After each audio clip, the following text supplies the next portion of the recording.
27 নম্বর অঙ্কে বলা আছে 4% হার মুনাফায় কোন টাকা, টাকার পরিমাণ দেওয়া নেই, কোন টাকা 2 বছরের সরল মুনাফা, কি মুনাফা? সরল মুনাফা ও চক্রবৃদ্ধি মুনাফার পার্থক্য হচ্ছে 1 টাকা। মূলধন কত? এই যে বলা আছে কোন টাকার, এটা হচ্ছে মূলধন। এটা কি আমার? এটা হচ্ছে মূলধন। এই কোন টাকাটাই হচ্ছে মূলধন। এই মূলধনটার উপর নির্ভর করে 2 বছরের যে সরল মুনাফা বের হবে, কি বের হবে? সরল মুনাফা। আর চক্রবৃদ্ধি মুনাফা, এই দুই মুনাফার পার্থক্য হচ্ছে 1 টাকা। তাহলে আগে আমরা মূলধনটা ধরে নিব, ধরে নেওয়ার ফলে সরল মুনাফা বের করব, তারপরে বের করব চক্রবৃদ্ধির মুনাফা, বের করে সেটার পার্থক্য করলে বের হবে 1। সেখান থেকে আমাদের কাজ করতে হবে। চলো আগে ধরে নেই মুনাফা, মূলধন।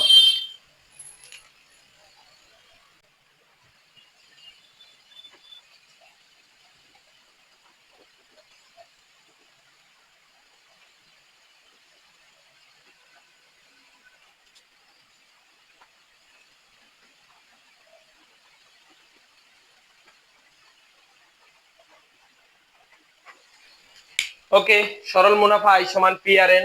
মুনাফার হার দেওয়া আছে 4%। সময় সরল মুনাফার ক্ষেত্রে 2 বছর, চক্রবৃদ্ধির ক্ষেত্রেও 2 বছর। তাহলে এটাকে আমরা ব্যবহার করে এখান থেকে আই এর মান বের করব, মানে মুনাফা বের করব।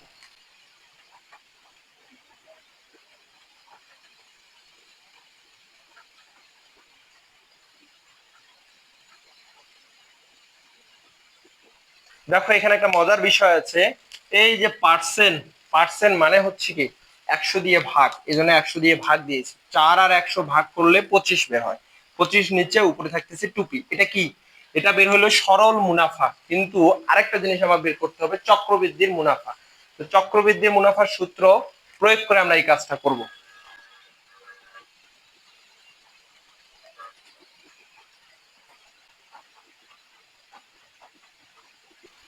দেখো চক্রবৃদ্ধির সি, সি দিয়ে কি বোঝায়? সি দিয়ে বোঝায় চক্রবৃদ্ধির মূলধন। তো চক্রবৃদ্ধির মূলধন যদি সি হয়, তার মানে এইখানে আমার মুনাফাও আছে, আসলও আছে। এখান থেকে আমি যদি আসলটা বিয়োগ করে দেই, তাহলে যেটা থাকবে সেটা সম্পূর্ণটাই হচ্ছে চক্রবৃদ্ধির মুনাফা। এখন আমরা এখানে মানগুলো বসাবো, যেহেতু মানগুলো সরল মুনাফার ক্ষেত্রেও যা যা, চক্রবৃদ্ধি মুনাফার ক্ষেত্রেও ঠিক তাই তাই। এই কারণে আমরা এখানে সাইড নোট দেব না, জাস্ট মানগুলো বসাই দেবো।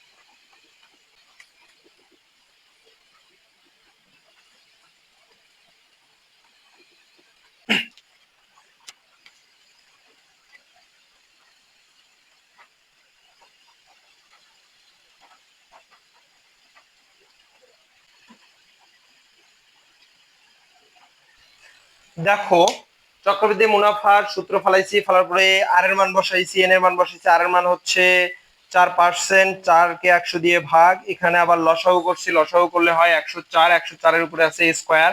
পি দুই জায়গায় আছে দেখে কমন নিয়ে নিছি, কমন নিলে দুইটা কাজ একসঙ্গে করছি। দেখো এখানে 104-এর উপরে স্কোয়ার থাকার কারণে 104 2 বার গুণ, নিচে 100 2 বার গুণ, এটা 2 বার গুণ। স্কোয়ারের কাজ কি? স্কোয়ারের কাজ হচ্ছে ডাবল গুণ করা। আর পি এখান থেকে বের হয়ে গেলে এখানে থাকে 1। উপরের দুইটা গুণ করলে হয় 10816, আর নিচে 100 100 গুণ করলে হবে।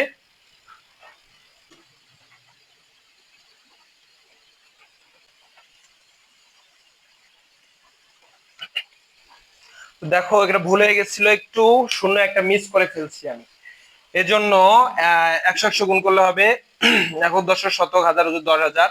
উপরে 104 104 গুণ করে পারলাম। তারপরে আমরা এটাকে কি করব? লসাগু করব। লসাগু করলে এটা বের হয় 816/10,000। এখন এই জায়গা থেকে কাটাকাটি করলে উপরে থাকে 51, নিচে থাকে 625।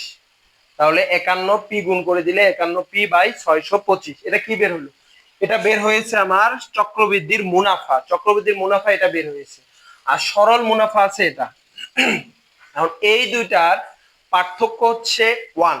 এখন প্রশ্ন হচ্ছে বড় কোনটা ছোট কোনটা। আমরা জানি চক্রবৃদ্ধির মুনাফা মানে বছরের শেষে যে লাভটা আমরা পাই সেটাও যোগ হয়ে চক্রবৃদ্ধির মূলধন হয়, সেটার উপরে আবার দ্বিতীয় বছরে লাভ হয়। তাহলে অবশ্যই যেহেতু 2 বছর, তাহলে এই সরল মুনাফার 2 বছর লাভের তুলনায় চক্রবৃদ্ধি মুনাফার 2 বছরের লাভটা অবশ্যই বড় হবে। এখন পার্থক্য করতে গেলে এটা সামনে রাখবো আর এটা রাখবো পিছনে।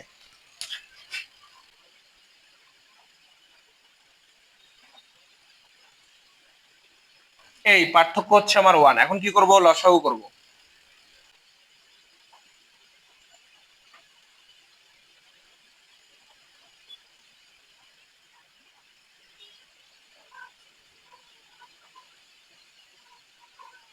তাহলে পি এর মান কি বের হয়েছে, আমার পি এর মান বের হয়েছে 625। তাহলে মূলধন কত, আমার মূলধন হচ্ছে 625 টাকা।